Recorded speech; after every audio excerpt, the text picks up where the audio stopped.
Babes Behind the Beats with Jess Bowen and Bowie J. G'day, it is Bowie Jane with Jess Bowen for Babes Behind the Beats, and today on the show we have singer-songwriter Bekuh Boom, who has worked in so many amazing fields. She's written heaps of K-pop and also has her own music out. She was signed at a really young age, so we've got a really interesting chat. Welcome to the show. Thank you so much. It's so nice to be here. You've had some huge success writing for other artists as a K-pop writer, and you got signed at 18. Tell us about your music journey. When did you get into music, or when did you get into writing? So basically I was always really into singing. I always wanted to be a singer and an artist and all of that. And then when I was 10, my parents divorced and I started writing songs. I wrote my first song about it. My first song I wrote was called I'm Stronger. And I went and I sang it to my mom, and she was like, so what are you talking about? Because I'm like, oh, I wrote the song. And she's like, yeah, but like, where'd you get the melody? Is it like a Britney Spears song? And I'm like, no, I wrote it. Like I heard it in my head. And she's like, you heard it in your head? Because I would, for probably the first 5 years of my writing, I only wrote a cappella. Like I would just hear melodies and come up with whole Interesting. songs in my mind. Like I didn't ever write to beats really, and I had never recorded in a real studio. So basically that kind of started my songwriting. And then but it really wasn't like, oh, I want to be a songwriter. It's like I want to be a singer.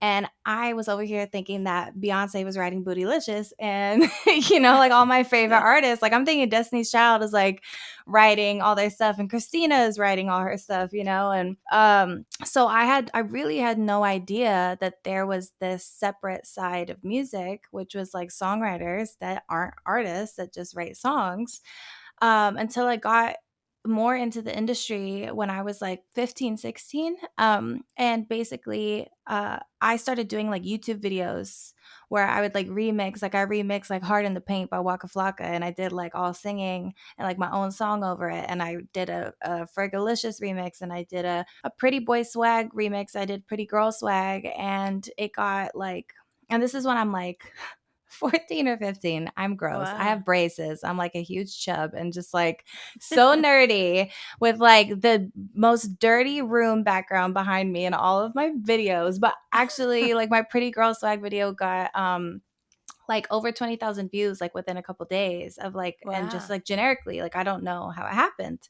And so a family friend, my mom sent one of the videos to a family friend that I guess used to be in A&R. And I think my mom didn't even know that at the time or didn't realize it. And then the family friend was like, do you mind if I send this to a couple people? Because I think Becca actually has something really special. So she Wow. sent it to a couple people. And one of them is this guy named Alan Rich, who wrote Run to You for Whitney Houston from The Bodyguard. Like he's a huge songwriter, just like kind of different era. And so him and this guy Jamon rented out this rehearsal space for me and asked me to perform for them. And so I did, but again, a cappella. I was just like up there singing all my songs, and they were like, I really want to manage you. Would you like, I want to help you get into whatever. So then started my journey of I went to BMI. I met this guy named Malik Levy. He's no longer there, but I met him, and I was going to different publishers. And when I met Malik Levy, he was like, who is writing all these songs with you? And I'm like, nobody. He goes, no, I know, but like who? And I'm like, nobody. And he's like, you're right. You wrote all of these at 16? And I'm like, well, some were when I was 15. and so I'm sitting in there, and he's just like blown away. And he's like, have you ever thought about like writing songs for other people? Because you could, like, if you become a hit songwriter, then you'll become an artist, which I think is the biggest lie. I would never, ever, ever, ever recommend that to an artist that also writes that, basically my journey, what happened was that after those 2 years, I met all these people. They all said I was great. But my my managers at the time could not get me a publishing deal. And the first one I ever got was like, or the first offer I ever got was from Pure Music, and it was the worst deal ever. But they had Esther Dean at the time, who I was a huge fan of. And so I almost did it, but I did not. And so when I turned, so from 16 to 18, I'm just like in these circles. I mean, I'm meeting Tony Maserati, who mixes all of Beyonce's and every, I'm like, I met all these people, but I'm just like, nothing is happening. I'm not getting to this next step. So when I turned 18, I fired my management. And at that time, we just didn't see eye to eye. And I felt like I was kind of being made to do things I didn't really want to do. And were And they so pushing you to be more of a writer for other artists at that point, or did they understand that you wanted to be the artist? Well, they knew I wanted to be the artist, and they did always support that. But I think, yes, there was a very big push for me to write for other people because, one of the guys was a songwriter. But also there is this, I think, I mean, I'm sure he knew, but I think there's this disconnect from somebody of his era versus a songwriter now. He became a millionaire as a songwriter in his area, or in his Right. era. You know what I mean? And Exactly. today it's like, it's not impossible, but for the average songwriter, you know what I mean? Yeah. It takes forever. I mean, for me to even be in the position I'm at is, going on. So I first signed a publishing deal at 18, and that's right after I fired my management. I fired them. Yeah. And I didn't know what I was going to do. I had nothing. And I started pulling out business cards from like the past 2 years and just calling people. And I'm like, I don't know, maybe they'll help. Maybe they'll. And what And they pick up the phone and you're saying, I don't know what to do, and they're giving you some advice? so no, so basically I'm just like, hey, like I don't have management anymore. What's good? No. I'm just like, I don't have, I don't have management anymore. Maybe I was thinking like, do you have any sessions, or could I get into this, or maybe we can take another meeting and figure it out. And actually I had Twitter at the time. I don't have it anymore, but at the time I had Twitter, and there was this lawyer named Daniel Stewart, and he messages me like within a couple days on Twitter. And I had met him once the year before at a BMI award show. And it was in passing, and I walk in and he goes, "Oh my God, are you Bekuh Boom?" And I'm like, I'm like 17. So I'm like, yes, I am. And he's like, "Oh, I got sent one of your packages. Like my son I had this song called Baker Man at the time, and that it was being sent out, and it was like a song I wrote and a demo for me." And he goes, "My son loves your song Baker Man. He asked me to play it every day on the way to school. I'd love to meet No. with you sometime." Yeah. So he just got like a press kit from I think management or something. And so he hits me up now. It's been a year, out of nowhere. We have not talked. And he goes, "Hey, what's your situation right now?" And I was like, "Crazy you should ask. I am completely and utterly alone." No. So so he's like, "Oh, you want to have a meeting?" So I take a meeting with him. It's on a Friday. I play some new stuff. I talk about what I want to do, whatever. He's like, "I get it. I think you're a huge star. I really want to help. And if you'll let me, I will start working for you on Monday." And like I said, it was Friday. Oh my God. So from that Monday until 3 months later, after 2 years of getting only one horrible deal, and that was at the very tail end of the 2 years, I got 3 to 4 different publishing offers after 3 months with him. And so That one is of them, ridiculous. yeah, one of them was Warner Chappell, and John Platt was there at the time, aka Big John, and everybody throughout my career, or from those 2 years before, was like, "You should see Big John. Big John would love you. You should meet Big John." So here I am with Big John now, and so that's really what made me decide to do the Warner deal. But he's no longer there. It's all new people. But at the time, so that's kind of why I chose that place. But again, at this time, I got 3 to 4 publishing deal offers with no cuts. I had no placements. It was just purely off of, I Your guess, own them believing in me and just like potential. So amazing. So yeah. when you got signed, then what happened? Did it turn around all of a sudden for you?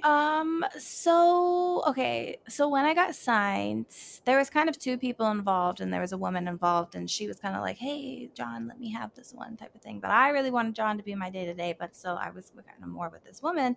And I had told her, I said, "Look, I'm an artist." I had a meeting with her, and I told her, "Look, I'm an artist. I'm only doing this because I have no money. I am broke."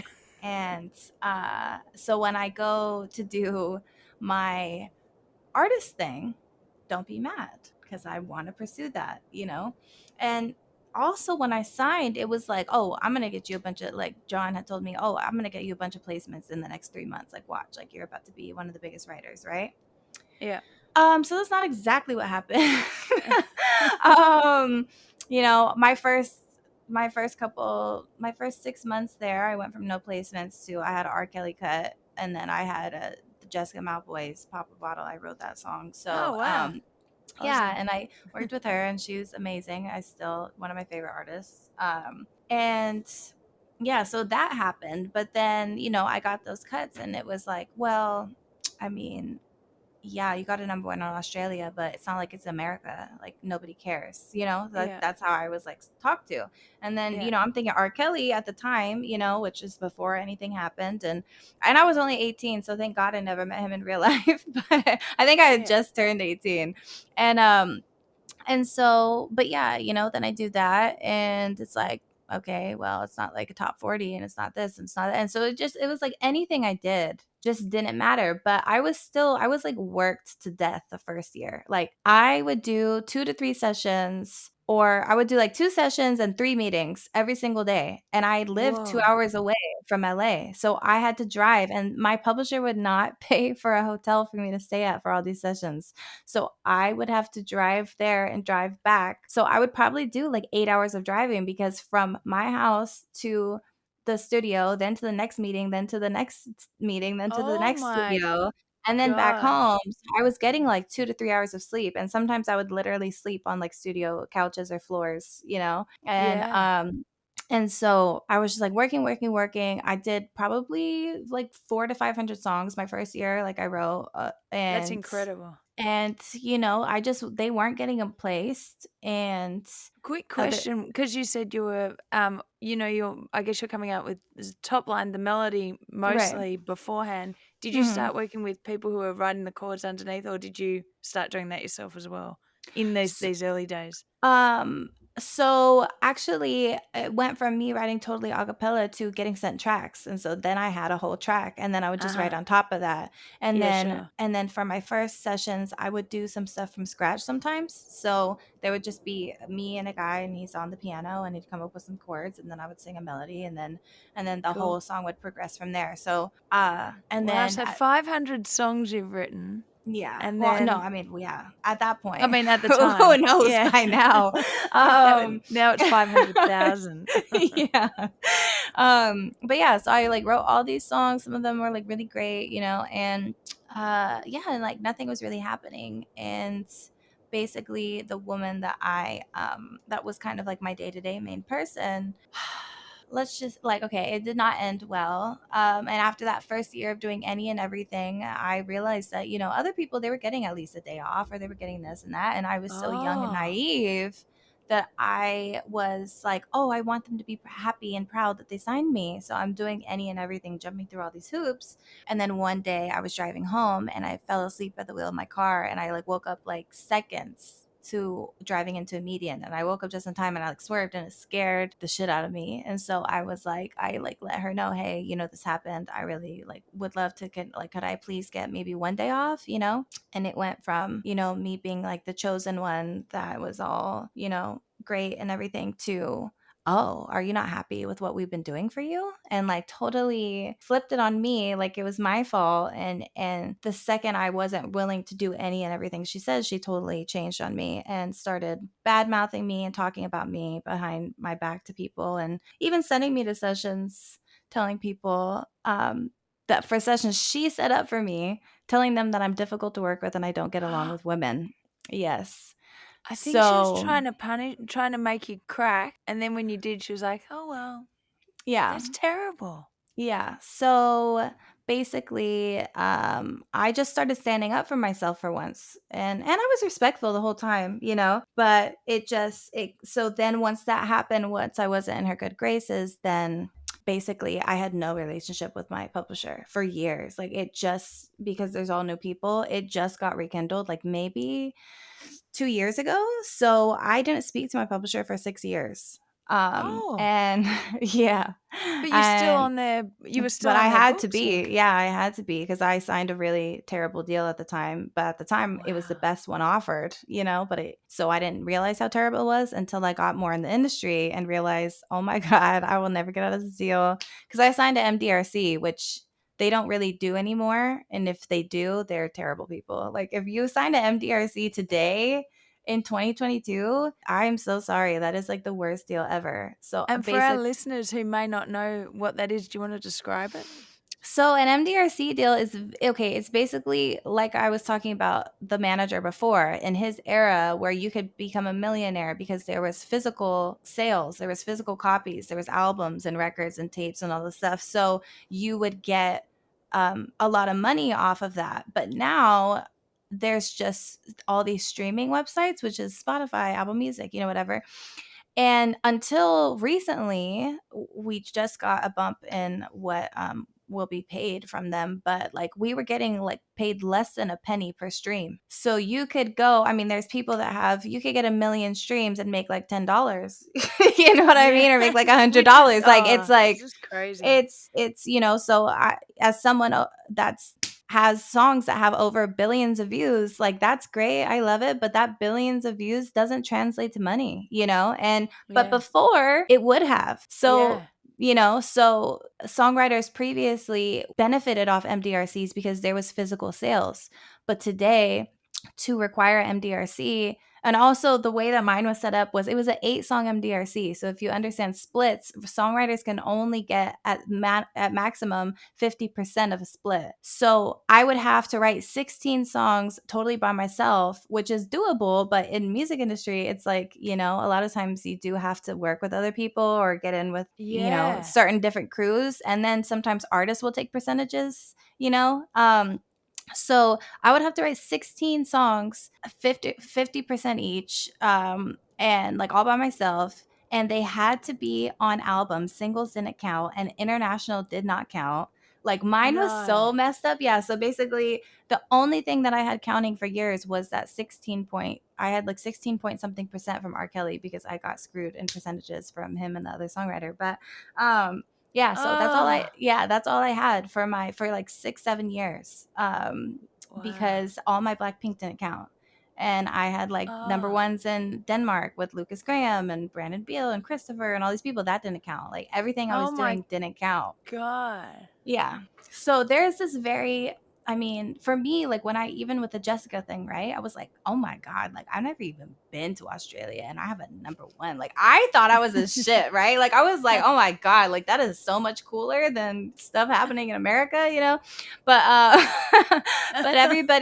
there's like a lot of people in American music industry look at you like you're like the stepchild. You know what I mean? They Yeah. look down on you because you don't have the American top 40 and you don't have this and you don't have No, that's that. right. But I think that's total BS. And even with the Korea thing, it's like everyone made fun of me and laughed at me when I said I was going to go because I lived there for a certain amount of years. And when I said I was like going to do that, it was like, they're not even the top 5 like music market in the world. Like, what are you doing? Why would Oh you do my that? Yeah, like totally made fun of me, ridiculed me. I was talking to someone for management at the time that, totally mocking me, making fun of me behind my back, but then would talk to me like, well, yeah, that's so great. But he's like, what does she think, she's Asian now? And like talking shit on me, Oh my like God, and I bet grown they all men. are eating yeah, they didn't realize back then, I don't think, Right. what K-pop the industry. Like now everyone Right. sort of knows, but Well, yeah, now everybody wants to be a part of it because of it's a trend, like not even because they care, just like to put it under their belt. yeah. And at the time, the only reason I wanted to go is because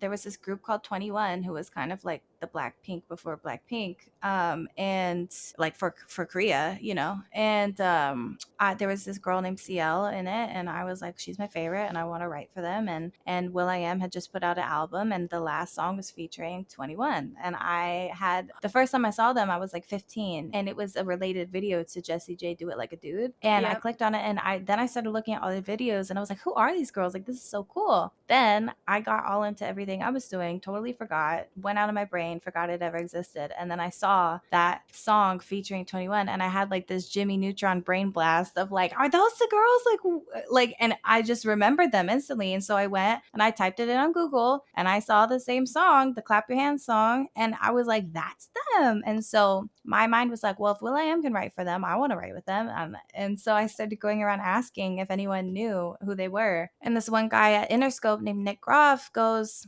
oh yeah, I've heard of them. And actually, I know someone doing the album. And I was like, oh, really? He goes, yeah. So that guy was not doing the album, but he knew A&R at the label. So me and this guy did 3 songs together, and he sent them over, and the A&R called him and was like, who is this girl? Like, I'm coming to LA next week. Can I meet with her? So I meet him. Yeah. So I meet him, and he goes, would you ever consider coming to Korea? And I was like, yeah, but I had been promised writing camps in writing camps in writing camps in like Jamaica and all these crazy places, and it never happened, right? So I'm like, yeah, but in my mind I'm like, okay. And so he's like, I really think you would dominate the K-pop market. And so I was like, okay, cool. and then we didn't talk. And then 3 months later, he calls me. He goes, can you come next week? And I'm like, for a writing camp. Yeah, to go and write with. Wow. With 21, with CL, And so I'm like, that is insane. Yeah. So I'm like, oh my God. So I didn't even have a passport. I had to get it expedited. So I got my passport. I went there, and, basically that trip also went kind of weird. But because of the other person that I went with, and basically I had a lot of things going against me, a lot of people trying to work against me. And at one point they told me, oh, you can just sit in the lobby. And I was like, okay. But CL really like took me in. And then one day I was like, I flew all the way here. I'm not going to just stay at my hotel and do nothing. So I did. I sat in the lobby and just hoped that something would happen, And so they were just like not including you in the writing? Yeah, they just like totally like, yeah, they like ganged up on me. Like they were like, a guy gang up or whatever. And also because one of the guys was trying to tell me that I couldn't do anything unless he told me I can do it. And which was the producer that I had just met. So he said, yeah, wait, whoa, you want to give her that song? No, you can only give her things that I tell you can. And you can only do sessions if I say that you can do it, because I'm the reason you're here. So yeah, so I stood up for myself and in front of everybody. And I was like, who the fuck do you think you are? Like, you're not my manager. You're not my boyfriend. You're not my dad. I'm not signed to you. Like, you're out here doing any and everything, and I can only do what you say I can do? No. Yeah. And again, it's, it's kind of what similar did he with say? He got up from the table and left and just started walking somewhere in Korea like a diva. Like, and then the A&R was like, oh, I have to go find him. I'll be right back. I gotta go find where he's at. And I'm like, okay. So, yeah. So then basically it was like, then I wasn't treated well from the people I went there with the whole time. And then one day I was just sitting in the lobby and this guy named Teddy, who I do all the Blackpink stuff with, he walked around the corner and he sees me sitting there. And I don't know why he decided to do this, because like nobody has really made it in since I came in to that whole thing, but I was just like sitting there, and he saw me, and he goes, and he opens his door and he goes, hey, do you want to come in here? And I was like, oh, okay. And so he's like, play me some stuff. So I played stuff, and he was like, you're fucking dope. Like, what the hell? So I was supposed to stay the shortest amount of time than anyone that went, and I stayed the longest. And on that trip, I wrote on accident. And so then he and I became kind of cool. And then one day everyone from the trip went into the room in the middle of a session that was happening between Teddy and Taeyong to play, because the other guy was going to play a song that we did. And so the meeting ended and everybody left, and I decided I'm going to like sit here and stay a little longer. And I waited for everyone to leave. And so Teddy was like standing in front of me. The artist is over here and I'm right here. and I don't want to like ruin the mood, but I really liked this artist, and we all had this like heart to heart talk one night, and he told me things about his life, and I was like, I would like, I so I'm like, I really want to work with him, and I'm like whispering to Teddy across from me, and I'm like pointing, and he's like, why are you whispering? And I'm like, I just don't want to like ruin the vibe. And he goes, oh really, you really want to work with them? And I'm like, yeah. And so he goes, okay, go lay something down. So I go in the booth, and the first melody that I sing is na na na na na na na na. So if anyone knows, that's the chorus for Nunkoip, which is Eyes Nose Lips, which is one of the biggest Korean ballads like ever. Um, No way. yeah, and that was my first song that I wrote there. Oh That my came gosh. So out, they were yeah. like, good, good. Yeah. So then basically we became very close, and then it was like they wanted me to do more, and then I kind of like all the songs I wrote went number 1 for whatever artist at the label that I was working with. And then over time that it's just so many things kind of accidentally happen, or you just don't even know when you're in the process of living life and doing stuff. But I was there, and I was waiting for certain things to happen for me. Like I was supposed to have a record deal and everything, and while I'm waiting, they're like, "Hey, do you think you can use some of your songs to practice with these girls? Like we have these trainees, and there's 7 of them, and can you like vocal produce them and whatever?" And Oh, so I'm like, "Okay," cuz I'm just like waiting for all of my stuff to happen. So I'm like, "All right, yeah. cool." Well, those 7 girls became 4 girls, and then those girls were named Blackpink. So They were huge. My gosh. yeah, so it was just something that very, you know, kind of was unexpected. And yeah, and then that's just kind of how we created that bond and how all of that came to be. And so now I'm very like very known for that, but I do so much more than K-pop. So as much as I'm super grateful for it, and I've loved it before it was a trend, like it was, it's something that is very near and dear to me. That's not all I am. So it's definitely very frustrating always being called the K-pop art writer and the K-pop queen Yeah. of writing, whatever. It's like at the end of the day, I just do good music, and I do stuff that's cool, and it's a whole collaborative effort to get it to the final K-pop ending product. So Yeah. yeah, so I mean, I just kind of want to be my own thing. And like I said, if you check my discography, it's like I've written super pop songs for Jessica Mauboy, and I've written a super R&B nasty song for R. Kelly, and you know what I mean? Yeah. I've done Oh, all these everything. different things, and so I'm kind of in the spot where I will always be there for Blackpink if they want me in writing and all of that stuff. But I kind of want to expand and just finally do a lot of the things that I've been wanting to do, and as a writer, like maybe even do country songs and do this and do that. Like I don't want to have any limitations on me. So I'm kind of just trying to push for all these other things at the moment. Yeah, so with your own music, does that mean you had to stop writing for other artists, or you're still doing a bit of both? Because I know you've got a single out Yeah. called Anime Eyes, Yeah. and so have you had to stop to promote yourself and build yourself as an artist? So, I mean, I've worked on things for myself for a long time, and like sometimes, I've done sessions and I'm like, oh, I have to save this song for me. Like this is mine. So it's definitely something that I do simultaneously. I haven't stopped writing for other people. And I kind of already right now I have like 5 songs that I really really believe in and feel strongly about, that I'm kind of focusing on pushing for the next year or so. But yeah, but I mean, there's always still I'm always working and doing something. Whether it's for me or anyone else, but 5 songs I really believe in right now. But I feel like for me, I definitely think that there's some people that believe, like really believe, oh, you can't be a writer and be an artist at the same time. Like some people think it's really not possible. But for me, I feel like it is, because like I have the ability to express myself in many different ways. I don't have just like one sound that I always do. Mm. And anybody that like knows like my real catalog, that like of songs that haven't come out, no, like it's very vast, and there's all these different styles and sounds. And so not everything is going to work for me, but sometimes I have things that I need to get out. And so why wouldn't that go to somebody else? Or why wouldn't I, allow that to be in the world in some format, Yeah, exactly.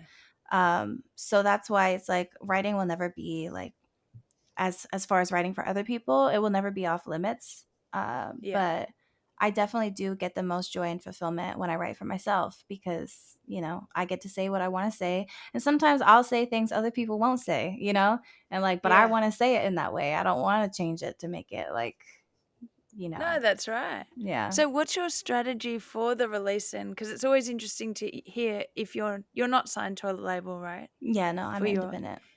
Yeah, so I'm always interested to hear as an independent artist what their strategy is. Everyone has a sort of a different strategy for a release.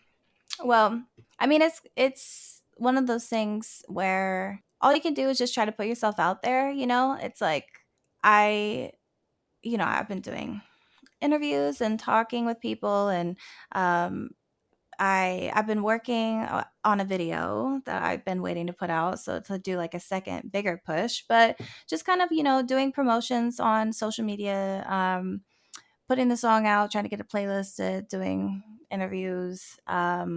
And then it's just like, it's kind of the thing. It's like, even my friends that are signed, everyone's just doing the same thing, because it's all you can really do right now, which is like try to make TikToks, try to make things for social media that Yeah. really connect with people. And that's kind of like all you could do outside of like getting out there and performing, or trying to get your face out there or be seen, or get some big spotlight interview features or whatever. So that's kind of like where it's been right now. I never really ask favors from people that I worked with, because I just feel weird about it. Yeah. So I just really want to be able to stand on my own 2 feet and be like, I did this for myself, when I feel like a lot of people aren't expecting really anything to come from it. Yeah. So I I'm think you just, can these days too. I yeah, really do think it's a pretty good time to be independent.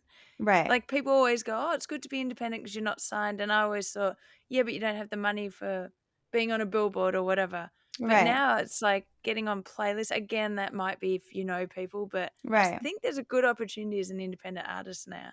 I think so too. And I mean, like I said, it's like, my friends that are signed, they're doing what independent artists are doing, and they're Yeah. signed. You know what I mean? Like, they get told to sit and make TikToks all day, every day, and make the song go viral. And then they can put the song out. That's a real thing. Yeah. It's not just like a gimmicky thing that artists have done lately. It's truthful. So Yeah. why would I go sign to a label that won't let me release music, dictates what type of music I can release, Exactly. and then tells me to stay home all the time and just make TikToks? Like, I could have been doing that. You know what I mean? Like, I Yeah. don't, there's Without the no, rules. right. There's no reason for me to go and kind of sign myself away. And another thing is like, I'm not opposed to doing something at some point, but I kind of want to build who I am, what I am by myself, Yeah. and be in a position of power, rather than begging somebody to sign me and then coming out with scraps and having a horrible deal, because like, I signed a horrible publishing deal,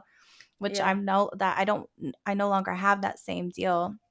But so I know what it's like. I know what it's like realizing, like, you're 18, you sign this deal, you think my life's gonna change Yep. forever, and I'm gonna get this, I'm gonna get this, and when you have no money, I had no money. Like, I would shop at the Yeah. Goodwill all the time. My mom did her best. My mom was a single mom. Um, Something like 20, $30,000 sounds like it's so much money, and it's not. It's not at No. all. And what they don't tell you is that that money has to last you until you fulfill your terms. So it's Which like, is which years. is never, you know what I mean? Never. Like, it's like almost Yeah, that's impossible. terrible. Yeah. So, yeah, so like, I guess I have so much life experience in all these different areas that I'm just like very cautious how I move business wise, and what I agree to, and what I'll sign, and That's all of great. that type of stuff. So, Well, that's that's interesting, and I think you've got a good head on your shoulders, now from all that experience, which is amazing. And things just all play out the way they're meant to, and it'll right. all work out fine in the end. Yeah, I mean, 1,000%. As much as a lot of stuff sucks, you know, Yeah, it's and the it was just journey. like, yeah. I mean, I'm grateful, because I feel like I know people that are older than me that like were like, I've never experienced that. Mm, And hopefully they'd never do. But in the case that they would, I mean, to be older and to have stuff like that catch you off guard, like I'm very Oh, grateful yeah. that a lot of things happened to me when I was younger, because it just helped me to learn and grow and kind of be like, know exactly what I'm saying and not be tricked into things. Yeah, It was that's hard great. lessons, but there was a benefit from them. Well, now, can you direct everyone to where they can find your music, and your socials and your website so everyone can follow? Yes. Okay. So you can follow me on Instagram at Bekuh Boom. Same with And how do you TikTok. spell that for people Oh, who yeah. may not know? Okay. So Becca is spelled Bekuh, and then Boom, obviously, Boom. But yeah, basically YouTube, everywhere I have the same thing, just at Becca Boom. YouTube is Becca Boom. Yeah, go follow Bekuh Boom. She's got some amazing things coming our way with a great single out called Anime Eyes. And yeah, thank you so much for chatting with us. It's been awesome, and I love hearing about your journey. And everyone's journey is so different, so it's great to hear. Thank you so much. Yeah, it's been so nice talking with you, and thank you for listening. Thanks for listening to Babes Behind the Beats with Jess Bowen and Bowie Jane. Head over to our Instagram, Babes Behind the Beats, and our TikTok, and send us a message over there on who you'd like on the show next.